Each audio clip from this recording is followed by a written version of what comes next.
Book 4, Chapter 8, Creed.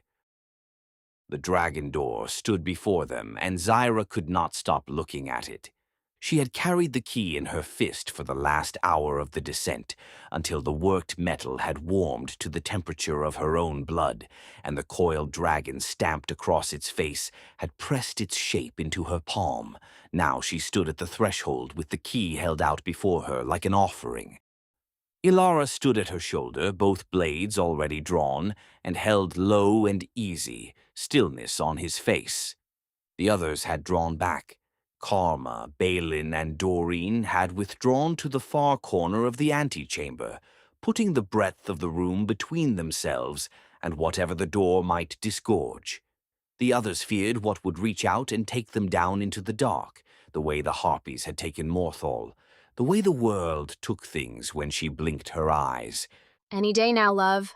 Doreen's voice from the corner. Before I grow a beard to rival the dwarfs. You'd not fill it out, Balin said. Zyra drew a long breath. She set the key into the slot in the door's dark face. For a moment, nothing. Then a click, and a sound like a great spine settling.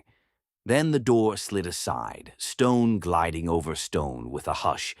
Beyond lay another chamber, stone-walled and cold, and the first thing that the eye could hold was the glow. It came from an alcove on the left, where a clear crystal rested on a low pedestal of black stone.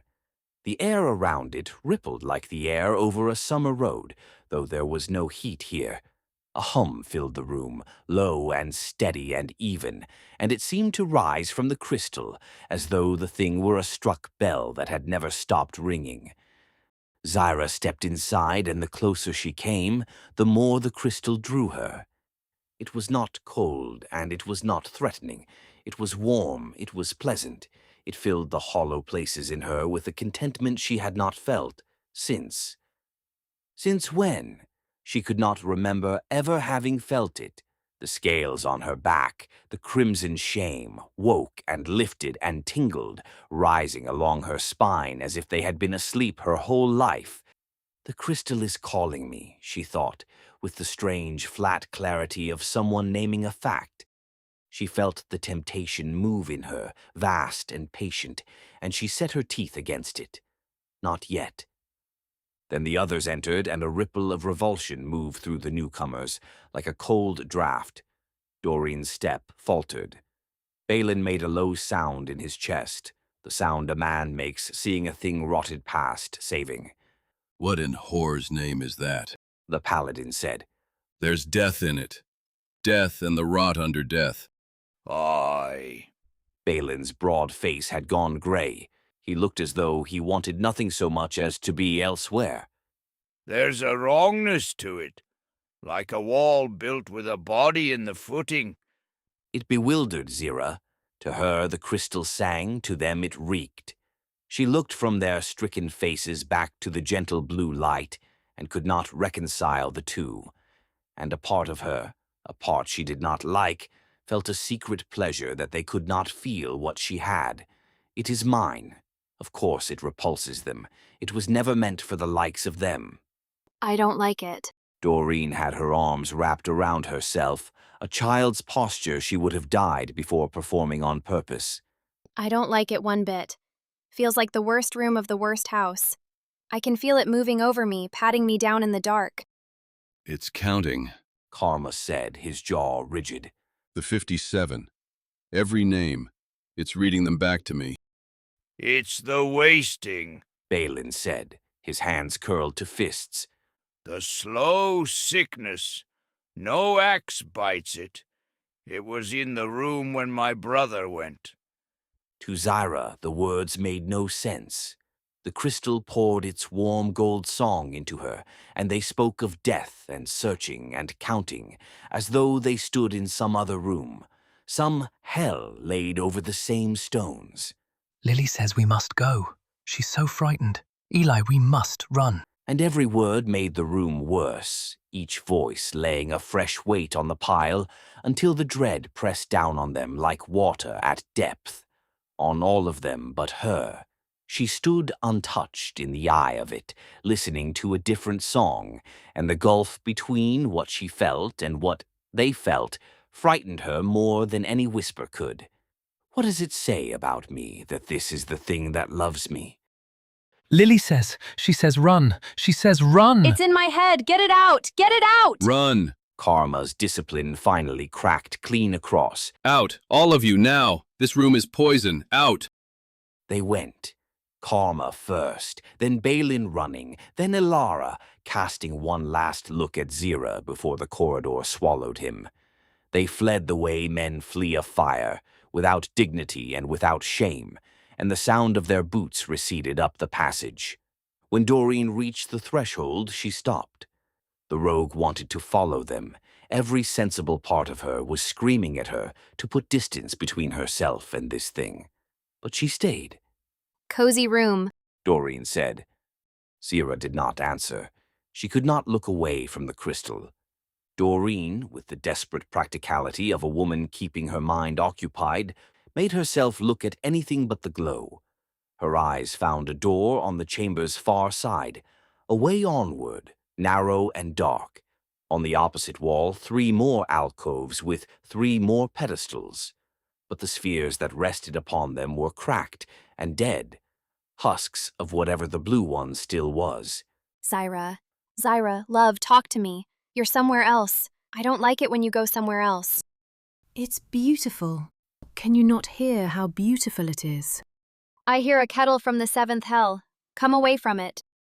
Zira took a step toward the crystal. I want to touch it. I think I'm meant to touch it. No, not like this. She caught Zira's sleeve. Promise me you won't touch it. Not until we understand what it is. Promise me, please. Something in the please reached her. It was not a word Doreen spent freely. Zyra blinked, and a little of the glassy distance left her eyes, and she nodded. All right, I won't touch it. Doreen went to the doorway and put her head into the corridor. Oi! You great cowards. It's safe enough. Come back. We need to sort this out. Druids and trees and before green takes red and all. A silence, then cautious, echoing up from somewhere down the passage, Balin's gravel. Is the humming thing still humming? Yes, the humming thing is still humming. It's a crystal. That's what it does. And nothing's tried to eat anyone. Only my patience. Get back here. A longer pause, a muttered conference she could not make out, and then the slow return of their footsteps. They came back into the room warily, by inches, Karma in the lead with talon bared, Balin behind with his axe up, Ilara drifting at the rear with one hand still clamped to the doll at his belt. They ringed the edges of the chamber, keeping their distance from the blue light, 4 pairs of eyes fixed on Zira and the crystal both. Zira looked at Doreen. She had meant the promise when she made it. She wanted Doreen to understand that the pleas had reached her, that she had truly meant to wait, and that it was not enough. The song had risen again, and her wanting had risen to meet it, and a promise was such a small thing to set against a tide. And then she walked to the crystal. Zyra, wait, you said... She reached out and laid both hands flat against its surface. The reaction was instant and savage. Blue streaks leapt between the crystal and her palms, tiny crackling arcs of blue-white lightning. They wound around her fingers, locked around her wrists like shackles of living light, and kept coiling upward. And inside her, the sensation broke open like a struck dam. It was pure pleasure, an ecstasy that drove straight through the eye of the mind and bloomed there in wave after wave after wave, rapture without object, joy without cause, every dark and frightened place in her flooding suddenly with warm gold light. It was every nightmare's opposite. It was being held, being known, being enough. All the things she had spent her whole life starving for poured into her all at once and without limit. And the world went away. The cold stone, the voices, the watching faces, all of it thinned and faded and was gone, and she did not grieve it. And for the first time she could remember, nothing wanted anything from her and nothing meant her harm. She was alone with the thing that loved her. She wanted more. She pressed her palms flatter against the crystal and leaned her weight into it and drank. Then the gold began to thin. She felt it the way you feel warmth leaving a room, a draft at the edges first, then the deep chill behind it. The waves came slower.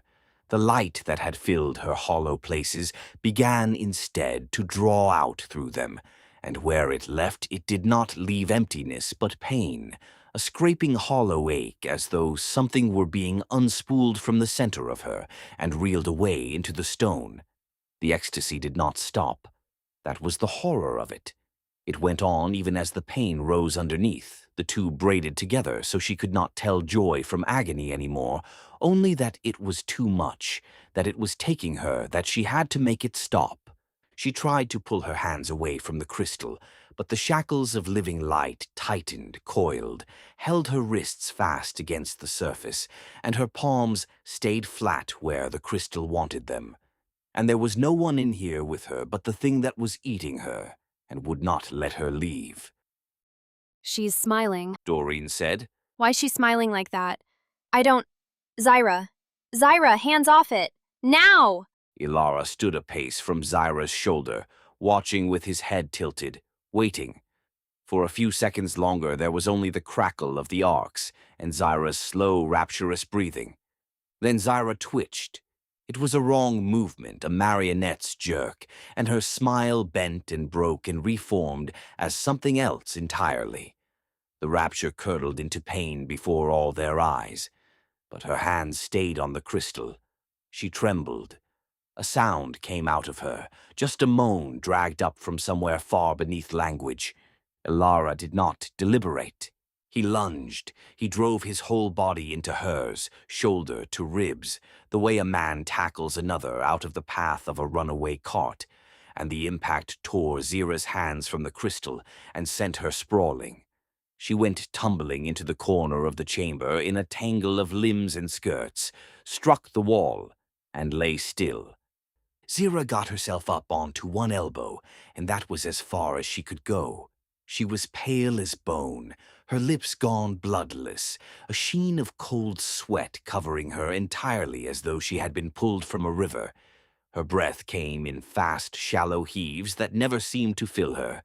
Her hands shook, not a tremble but a deep, palsied shudder she could not still, the fingers that had pressed so greedily to the crystal now barely able to grip the stone floor. But the broken body was not the worst of it. The worst was the silence where the light had been. It had loved her. For one bottomless moment it had given her every starved thing she had ever gone without.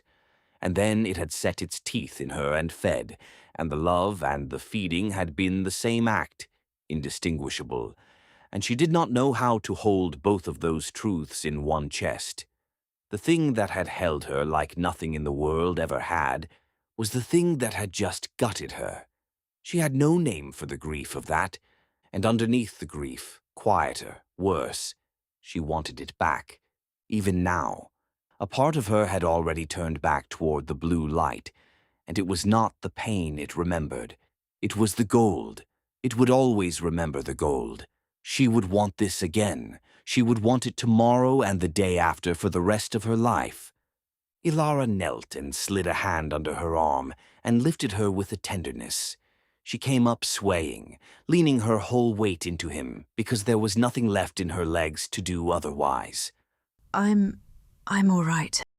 Her voice was a thread. I'm all right. Karma had watched all of it from the chamber's edge, and he had not moved. He told himself it was discipline, but the truth sat in his gut like a swallowed stone, and the truth was that he had fled this room. Twice now. He had stood in the corner while the door opened. He had run when the whisper came. And it was the women who had stayed, the two he trusted least, had held the ground his god's vows should have nailed him to. The shame of it was a live coal pressed to the inside of his ribs. We move. His voice came out harsher than he intended, and he did not soften it. There is evil in this room. He crossed to the far door and wrenched it open. Beyond lay a short corridor, ending at another door. Karma stepped into it. Halfway down, a click. He knew the sound for what it was the instant he heard it, the small, sick certainty of a mechanism committing. Then a sharp thwump of released tension, and a crossbow bolt drove up and punched into his chest, the steel head grating against bone. He grunted, a deep, furious sound, and his hand came up to the shaft jutting from his chest. Go back! Move! He backed out of the corridor by inches, testing each footfall now, and rejoined the others. He snapped the bolt's shaft off short and let the head sit. The pain of it stoked his anger hotter, and that anger was looking for somewhere to go, and it was not inward. Doreen, half a step behind him, peered down the corridor. There's a raised tile. Halfway down, left of center, you can see it sitting proud of the rest. That's your trigger. Clear as day.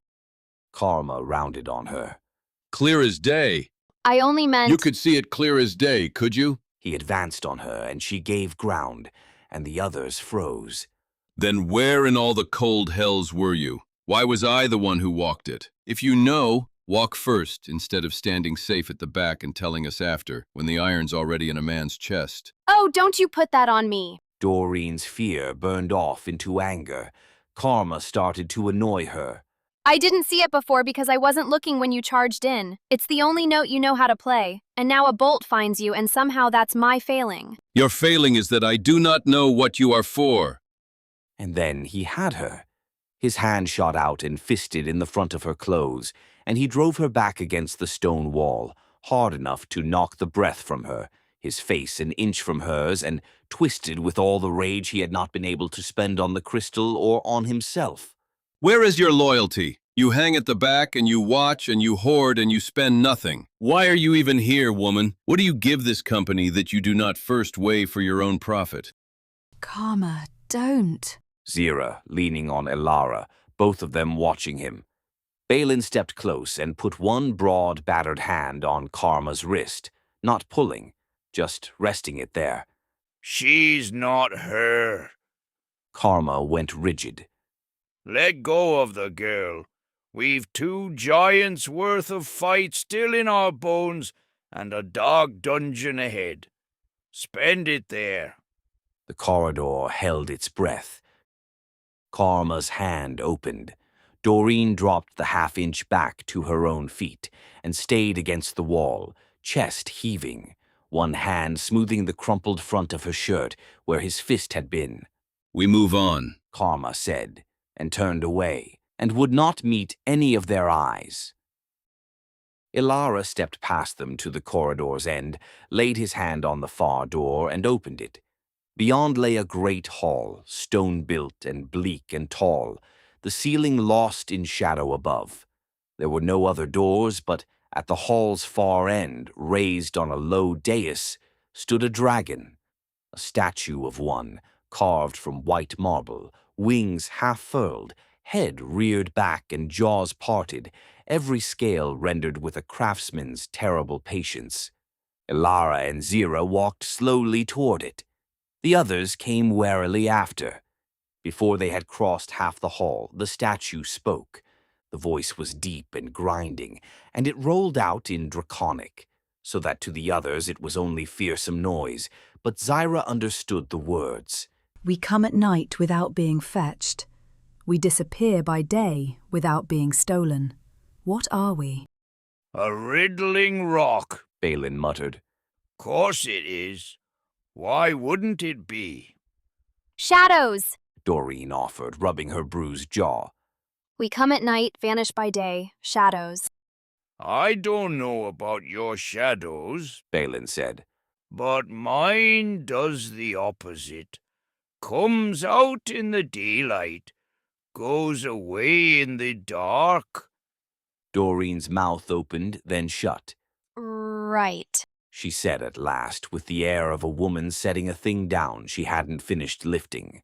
Not shadows, then. Zira turned and spoke the draconic word to the statue regardless. A pause. Nothing. Phelan, you just said it. Dark. Zyra translated the word into Draconic. Nothing. Dreams. They come unfetched. And some of them end at dawn. Ilara whispered. Zyra translated. The hall stayed silent and unmoved. The moon, then. Or the night itself. Doreen again, leaning into the puzzle now, the fear of the corridor draining off as her quick mind found a thing to chew. Zyra offered each in turn, and the statue refused them both. A silence settled. They stood in the half-dark beneath the marble dragon, and the riddle hung over them. Stars. Karma had scowled through the whole guessing and said nothing till now. Zyra turned to the statue and shaped the word in Draconic, the sibilant Draconic name for the lights that came unfetched at night and were gone by morning, stolen by no thief, only by the sun. Then a heavy grinding shook the hall. Stones along one wall began to slide, grating back and aside, dust sifting from the seams, until a doorway gaped where blank wall had been, a secret passage opening into a larger, deeper dark. Ilara was nearest. He moved to the new doorway and peered through, blades low and ready. Beyond was a great dark space. At the very back, on a raised platform, a single torch burned with a cold and unnatural blue flame. By its glow, Ilara could make out a great stone sarcophagus standing at the platform's center, and before it a robed, hooded figure with its back turned, hands moving in slow patterns, its voice droning low through a strange chant. Then, nearer, in the dark the torchlight did not reach, where only elven eyes could pick it out, something moved. A figure stood there, a weapon held in each hand, and as Ilara's shape filled the doorway, it threw back its head and shouted in a dry, rattling voice that carried through the whole black hall. "Brothers, awaken, protect the master." The words were elven, but it was the old dialect, the high, archaic cadence, the speech his uncle used at the table when the book came out and the children were sent away. His own family's words, the secret tongue in the mouth of that thing. Another armed figure rose into view beside it, mirror to the first. They were undead, skeletal but not the brittle clattering things of common crypts. There was a wrongness of proportion to them, too fluid, too supple, and each carried two swords. And at that moment, Lily began to scream. "Not them, not them. Run, run, run, run, run." But what she knew she could not say. The terror had swallowed it whole, and all that reached him was the urgency, and Ilar had only ever known Lily to drive him forward, took the screaming for fury and the urgency for a command. Yes, Lily, I understand. Ilara charged through the doorway at the nearest two-sworded guardian, his own blades whirling up to meet it. And from the first exchange he knew this was no ordinary undead. It moved wrong in a way that was horribly, intimately right. It did not clash with him. It flowed around his guard, quick and circling, its two blades weaving a pattern that seemed half liquid, stretching and folding with the speed of the strokes so that the steel itself looked like running mercury. It found the gaps. It read his stance before he had finished settling into it. Ilara's whole body went cold. He knew this dance. It was the style whose roots ran down into his own blood. Cianlia, liquid silver, the ancient flowing art his lineage salvaged from fallen myth Draenor. He had never truly been taught it. No one had survived to teach him, but echoes of it lived in his own movements, and to meet it now in the dry hands of a dead thing was like meeting his own murdered family. For an instant he was certain the vision had already taken him.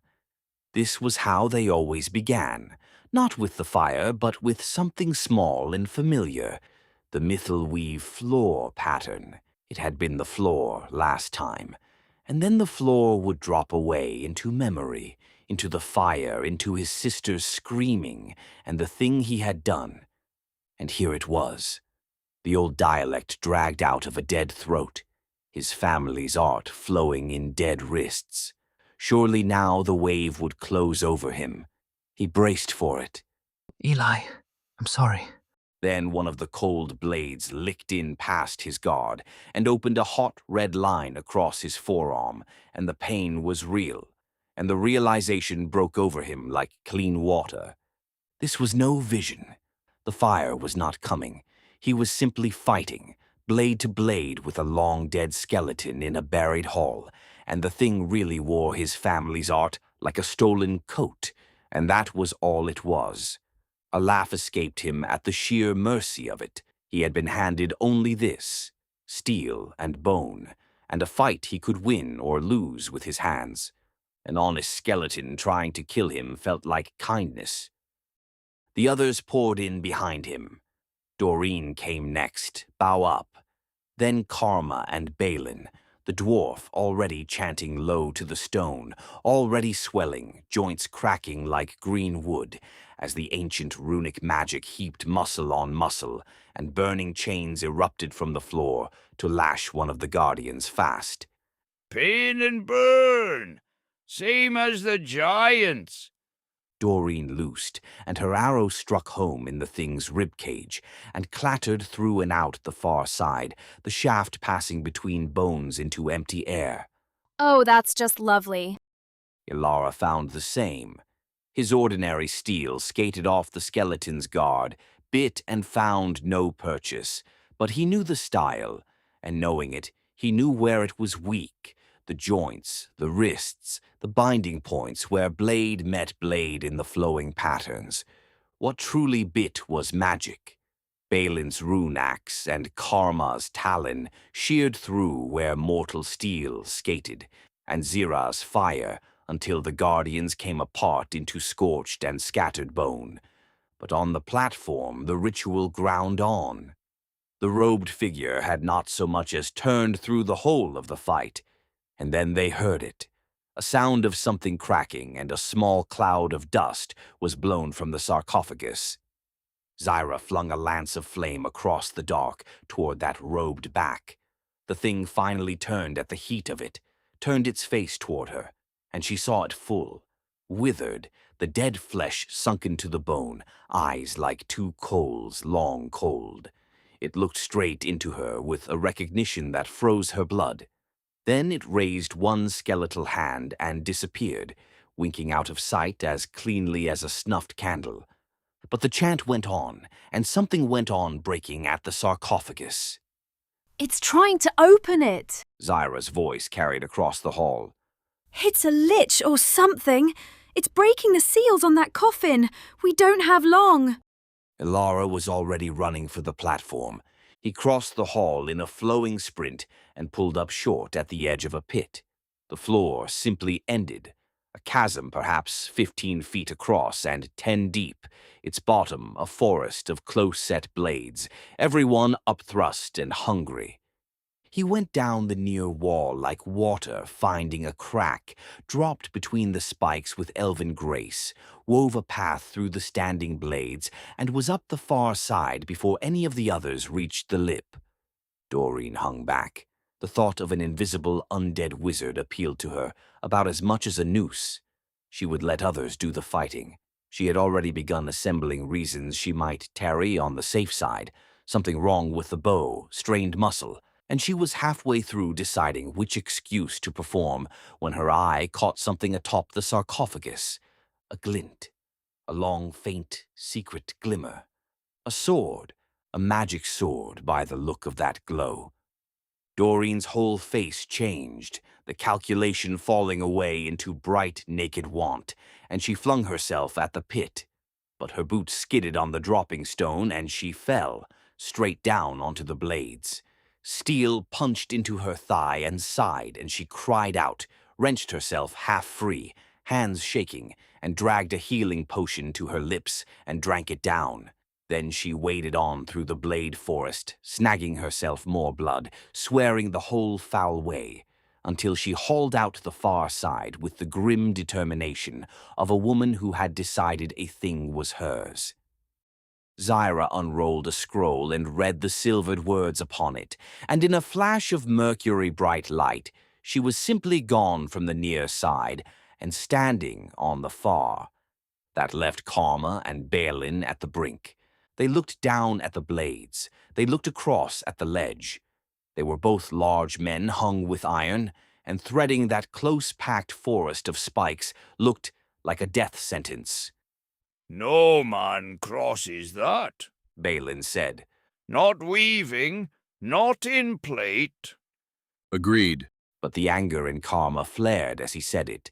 Agreeing meant standing here, useless at the edge, while the women fought on the far side. Again.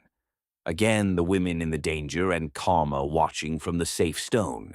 He shoved the thought down and reached instead for what he could do. He bowed his head and prayed to Hor. Show me my enemy, Lord of the Just Hunt. Reveal the debtor that hides. And the answer came as a cold certainty pressed behind his eyes. Behind the sarcophagus! It's behind the stone box! Behind it! Ilara and Doreen heard and began to circle the great coffin from opposite sides, blades sweeping the empty air, and their edges bit something, snagged on resistance where the eye saw nothing, even as that same unyielding wrongness shrugged off the worst of mortal steel, and Karma looked at the pit again. The shame rose up one final wave, and this time he could not bear it. We jump it. We what? But Karma was already moving, 3 thundering strides and a push off the lip with all the spring his wounded leg could give, and he sailed, gloriously, impossibly, clean over the bed of blades to crash down on the far ledge, rolling, up again, talon out. Balin stared. Then his jaw set. A dwarf is no worse than a man. He backed up, lowered his head, charged, and leapt, and struck the far wall flat with a sound like a dropped anvil, and slid straight down it into the spikes. By Moradin's beard, let the deep dark take this shithole. Karma hauled him up out of the blades by one arm, bleeding from a dozen new holes and swearing in a tongue older than the kingdom. By the time the dwarf had his feet under him, the fight was nearly done. Ilara and Doreen between them had run the invisible thing through often enough in its hidden corner that the chant began to falter and choke. But Doreen had not, for one heartbeat of that whole foul fight, forgotten the sword. She had marked it the moment she saw it gleam atop the lid, and through every step among the blades, a back room of her mind had been doing sums. Where it lay, how many strides, who else might want it? Ilara was nearest the platform. Ilara had eyes like a cat in the dark. Ilara would be on that lid the instant the wizard fell, unless somebody gave him a reason not to be. So when she felt her blade meet that last shuddering resistance, and the unseen weight begin to sag, she did not call the kill. She called the opposite. It's not down. Ilara, it's still moving. I felt it. Hit it again.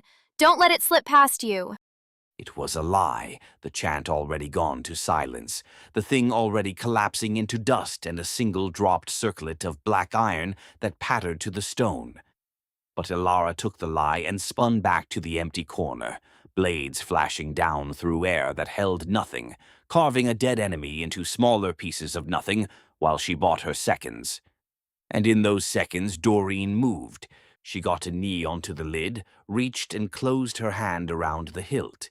The instant it was hers, she knew it was no common blade.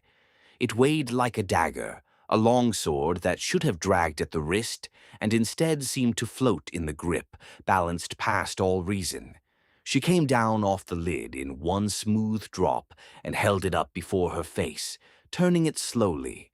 The steel was slim and bright and clean, no notch or pit in all its length, and along the flat ran lines of runes that caught the cold blue torchlight and threw it back silver. Gods! The sums ran themselves before she could stop them. Elven work, true elven work, ancient by the runes. Halia would weep for it, would empty a strongbox for it and call it a bargain. Some soft-handed merchant in Neverwinter would pay more, and pay it gladly. Or, and this thought came warmer, slower, she might keep it. Just keep it. A blade like this on a person's hip said things about that person. It said you were not to be trifled with. It said you were owed a certain respect. She was still admiring it, half in love, when she felt Elara at her shoulder. The elf had drifted to her without a sound, and his eyes were on the blade in her hands, and something moved behind his still pale face, deep and old and unwelcome. Doreen's grip tightened, and a cold prickle ran up the back of her neck. She recognized the script now for what it was, elven, like the elf, and she did not like at all the way he was looking at the thing she had just bled across a spike pit to reach. I've seen this script before. Elara murmured. He did not reach for it. There was a wall once, before the burning. Hands that are gone now. His head tilted. I think it knows me, or the ones I came from. And inside, Elara was pulled toward the blade the way a man half drowned is pulled toward air. It was kin. It was the silver line of his blood made into steel, House Neradel, Morning Veil, a thing forged for hands like his by hands like his. Part of him ached to take it and feel whether it would answer him, but he did not reach for it. He had unmade his family with these hands. He had no right to carry the sword his forefathers carried. To take it up would be a blasphemy worse than any he had yet committed, so he only looked and let his hand stay empty. Doreen understood none of this. She heard, "It knows me. It knew the ones I came from." She heard a claim being laid, soft and sideways, the way the mad elf laid everything, and she felt her treasure being reached for, and every instinct she owned closed around the hilt like a fist. It doesn't know you. It knows whoever's holding it, and that's me. She took a step back, putting her body between Elara and the blade, and slid it through her belt at last, not for safekeeping, but as to seal her claim. Elara said nothing. He only kept looking at it, and somehow the not arguing was worse than arguing would have been, because it meant he was not done, because mad things did not let go of what they fixed on, and she had seen the greed in the elf. A small thought surfaced, and she filed it where she filed all such things. He'll come for it. Sleeping or in some fight, he'll have his hand on it. Better I think now how I'd be quit of him before he does. The lid heaved again under some buried strength, and held, the last seals biting, for now. They gathered, panting, around the great stone box. We should leave it. Doreen had one hand on the new sword at her hip, as if it might be taken back. The way in's the way out. Nothing between us and the surface but a spike pit. I'm not aching to meet whatever's been sealed up since the mountain ate this place. I'd as soon we kept our skins. I'm a coward in my old age. I've earned it.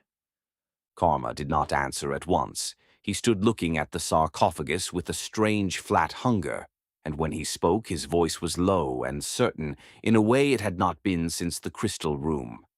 There is a debt here. He set his hand flat on the cold stone of the lid, over the straining seam. Something that owed the death god its bones long ago, and did not pay. That is what undead are, Balin. Debtors. Whore's debtors, every one. I prayed in the dark back there, and he answered me. He put his hand on my shoulder and turned me toward this box. It was no chance that walked me down here. He had fled the crystal. He had run from a whisper. He had stood in the corner while the women held the ground, and the shame of it had ridden him the whole way down. Not this. Not again. I will not run from this one. And Zyra, slumped against the wall with the crystal's hollow still ringing in her, heard her own pulse answer before her reason could. The thought had been clawing at her since the dream last night. Ahead was the thing she had come all this way to find, and every closed door between her and it felt like a hand at her throat. There were no other doors. Her voice was a thread, and she spent what little she had on it. No stairs. No way down but this. If the road goes on, it goes through the box, under the lid, beneath the dead thing. It's the one road we haven't tried. She made herself meet their eyes and hoped the wanting did not show. We can't leave it shut and call this finished. It was the deciding word, hers and Karma's, together, and the rest fell in behind it. Balin spat and hefted his axe. They drew their weapons and set themselves around the box. And as if it had only been waiting for them to choose, the lid groaned, ground, and began to lift along one edge, dust and ancient air hissing out from the dark seam beneath. The sarcophagus stood open a hand's breadth, the dark within it absolute, and from that dark something stirred.